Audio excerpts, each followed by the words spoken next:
Welcome back. We are talking about unit 1803. Okay, so our door is held by this stick, just like that. Don't forget that the stick is on there and try to yank it out, because then you'll destroy the door and maybe the wall, so be careful. We can also keep this stick, I believe it'll pop in there on the steps. So we'll just keep it right there. Okay, once you step in, we have a couple controls here. We have our battery disconnects. A lot of people accidentally turn these off and it'll disable all the power and wonder what happened to the RV. As long as you keep these in the on position, you should have no problems. The steps are kind of slow on this unit naturally, but if you don't want the steps to come in and out every time you shut the door, then you just need to go ahead and push this to the off position, and that'll disable the steps when the door is closed. When you turn the engine on, the engine will override this system and it'll pull the steps up, so don't have to worry about that. Also, you have an awning, like I said before. It's right here. So it'll go all the way out and all the way back in. It's very important that you have your door latched so that the awning does not catch the door and cause any damage, okay? So just make sure that if you're gonna have the door open, you have it latched at all times. All right, come on in. So we have a couple more switches here. We have porch switch, porch light, ceiling switch, and we have a GFI reset. Down here we have our circuit breakers, okay, more push buttons, and then you have your standard 110 circuit breakers. If they trip, they're gonna be in the mid position, turn them off, and then turn them back on. They're all labeled. This table pops up to give you a little bit extra table room. Once it goes up, it's going to lock into place, and there's a little disconnect underneath to lower it back down. All right, let's move to the front. In the front, we have a slide-out table, so if you want to eat on there or do whatever you need to do for the passenger side, the table slides out. We have a radio. The radio is also a DVD player for the TV in the living area behind us. Your monitor, that's for your backup camera and your side cameras. You have your air conditioner. You have your dash fans, and then an override for the radio. That's this switch right here, okay? So once that switch is down, let's see here, we can turn this on and our radio will work, okay? Down here we have our LCI electronic leveler. What that does is it levels the coach out, so in case you're on a slight decline, you can level the coach out, and also you won't feel the coach move as much when you're walking around. To work that is pretty simple. First, when you get to where you're going, your rooms should be all the way in. Go ahead and put your parking brake on, leave your engine on, and you turn the system on. The top right button there says on off. After that, you hit auto level. Once you hit auto level, you hold that for maybe 2 seconds, and then it'll tell you that it's going to go ahead and level out the unit.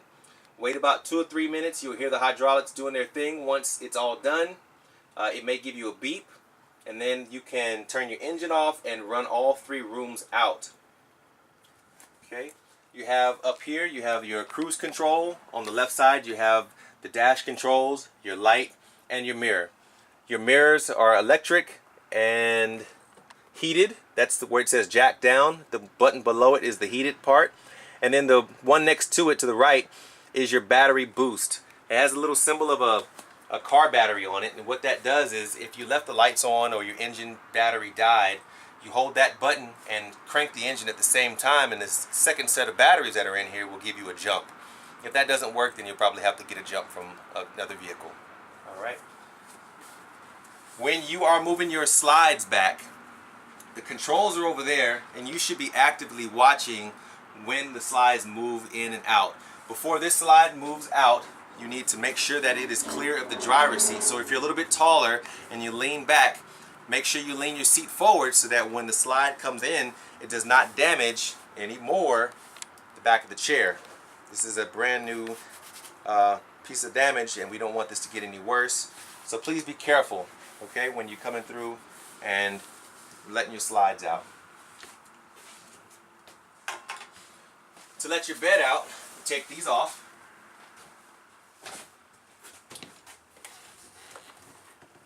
And you fold this out until it reaches the floor. And then you fold it out one more time. Okay? and drop it in nice and slow. It's a little heavy, so just be very careful. It'll get out of control real fast. The air mattress that goes on top of this once it is open is in the bunk drawer on the bottom. Alright, to turn this into a bed, there's a latch under here. We simply swing the latch down and the table will go all the way down. Before you move the table down, you're going to have to pull your cushions out of the way so it can stop right here. Once it stops there, then you take your back cushions from here and here and you fill the gap on the bed. There's also an electrical outlet over there. There's storage all the way around, all the way across to there. Your front has curtains that goes all the way around for privacy. And you have speakers up here, light here, light over there. And you have your antenna booster right here. This does not raise like some of the other RVs do. It just spins for reception sake. And you have an on-off switch right here. Okay, so when you need to watch TV, go ahead and turn that switch on. And you may need to program your TV when you get to where you're going. When you leave here, it should already be programmed for the local channels. Here we have more storage. We have our kitchen sink. Okay, there's no garbage disposal in here, so be careful what you put in here because it can get stopped up. All right. We would prefer these cutting boards have been worn just a little bit, but we prefer that you don't cut on them. I mean, if you have to, please do. I'd rather you cut on these than cut on this, but if you can avoid it, please use a cutting board. We have a nice size microwave in here. It's also a convection. If you know how to use a convection microwave, then good for you. Most people don't. To light your stove, you simply pick the eye that you want to use, you turn it to light, turn the sparker to the right, and it lights the eye. To close this, lift up, closes it like that. If you want to light your oven, you have to have a long lighter or a long match. Turn this pilot, push and hold that. While you're holding it, you need to find the thermocouple inside. There's two little prongs. You light that. It's going to also give you a little pilot light. You keep that lit for maybe 30 seconds to a minute. Once you've done that, you take the flame away. If it stayed lit, then you can go ahead and dial in your temperature. And go ahead and bake. Okay? All kinds of storage all through here. We keep our remote controls, a couple little extra light bulbs, all in this top drawer right here. Our refrigerator. Pretty big fridge. Got the double doors up top, double doors down below. Alright, there's an ice maker in here. You're free to use the ice maker if you want, but I would recommend that you bring your own ice if you're going to need ice. Your controls for your refrigerator are right here. When you get here, the fridge should already be cold. The on-off switch is here, and in the mode, it should always say AU. Right now it says AUAC because we're plugged in. When we unplug, it's going to say AULP. It means it's going automatically between LP, and it's an AU automatic mode. All right, and then this is the temperature setting right here. Okay, and 9 is the coldest setting. Got a couple little pantries here. We have our TV on this side. Let's see. A little storage down in here. There's some storage up here. Not much, it's kind of flat. There's an electrical outlet on the side with the GFI reset. Over here, like I said before, is where we keep our air mattress and pump. We have 2 bunk beds here. And over here is where we keep, over here is where we have all of our controls. We'll start at the top. Master slide control switch.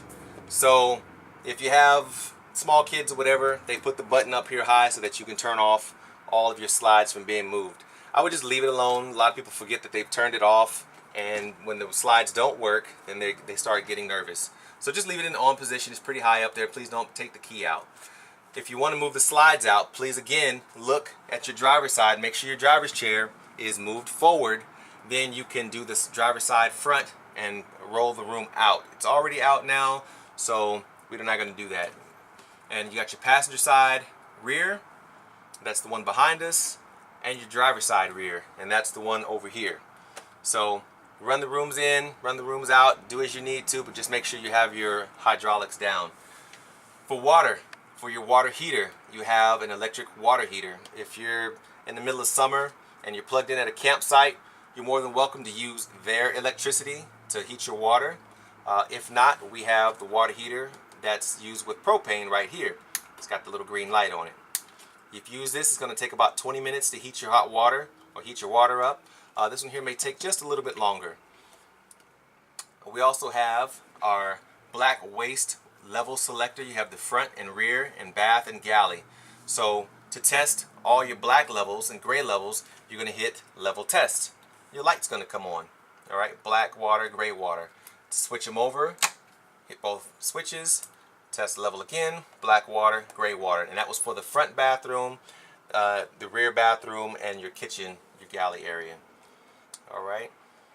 So let's see here. To start the generator, again, we have our start-stop switch here. We're going to hold the stop button for about 5 or 6 seconds to prime the engine. And then we're going to hold the start button.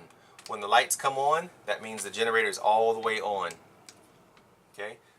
Water pump switch. Again, if you're not at a campsite and you want to use the water that we provided you or the water that you filled up, you turn your water pump on and all your water services will work. Testing our levels. Again, we have black water is empty. When your toilet starts to fill up, the lights will start to go up. Same thing with the gray. Want to change it back over to the other restroom. Same thing. The lights will start to fill up and so will the gray. You just might as well dump them all at the same time. This one here has a third water or fresh water, so we're going to fill that up for you when you come pick up. LP gas is on full and our battery is fully charged. As these start to run low, the lights will start to go out and you start getting into the red. Down here it shows that we're hooked into 30 amp service. Okay, we're plugged in outside 30 amps, so again that means we can only use one air conditioner and everything inside will work. You get to another place and you plug in, it'll tell you you're at 50 amps, then you can use everything. Or if you're using your generator, you can use everything. If it says 20 amps, be very careful with what you use because you don't want to overload the circuit. Thermostat switches here. It's just like the standard thermostat in the house. Turn it to cool, leave it to auto, and you can change the temperatures here. And you give it a few minutes and everything will kick on. Okay? Matter of fact, a few seconds, it just came on. But we don't need any air conditioner. We're going to turn that off. Then you have your Xantrex inverter. Alright, it's showing that we have 13.5 volts. Now what the inverter does is it takes 12 volts and it converts it into 120. So if your generator's off and you're not plugged in at a campsite, you can still run some of your appliances, but not for very long. This is going to slowly, or actually it's going to quickly drain your house batteries. So only use this if you need to. If you have an EO5 code, it's because it was turned off or turned on in the wrong sequence. And typically the sequence is you turn the generator on first, or plug it into the campsite first, and then turn on your Xantrex. And then in reverse operation, you turn the Xantrex off first, and then unplug or turn your generator off. Should be pretty simple, but sometimes it's not. So just remember that and you should be okay. In our front bathroom, we have 4 rolls of RV tissue. Please use RV tissue only. You have 2 bottles of chemicals inside there. The chemicals are used to pre-treat the tank. You can use that when it's empty. And if you're going to be on long trips, that's when you really want to use your chemicals. If you're going to just be on a short 3-day trip and you're going to dump often, then you can feel free. Also, what we like to tell people is when you do go to a place where you're hooked up all the time, do not keep your valves open. Just go ahead and leave them closed and maybe dump every other day so that the solid waste that's down in the toilet can flow out with the liquid waste. Okay? You have a light switch here, exhaust fan button up there, and your crank to let the air out. To flush the toilet, the step right there.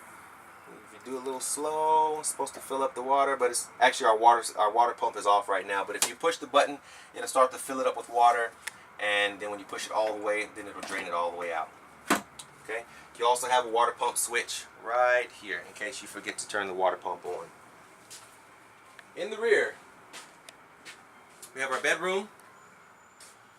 A little bit of storage. Got a couple windows on the sides. And in the front, we have another TV. You have closet space, drawers, and your rear air conditioner, or thermostat, excuse me. Up here we have our smoke detector. Actually, it's a carbon monoxide alarm. And we have our return for our air conditioner. In the bathroom, pretty large shower. Pretty big shower in there. So I'm 6'4", I can fit in there quite easily, so you should be able to also. Again, we have another sink here. Toilet works exactly the same as the other one. You have another water pump switch here, ceiling light, same stuff here as the other one. So this just gives you 2 bathrooms. You have a sliding door to release the sliding door. You push down and the door slides, lock it back in place like that. So make sure that before you go on any trip, you go through and check, make sure everything is all tied down, doors are closed, drawers are closed, because things can get damaged pretty easily. Okay, let's see, what else did we forget?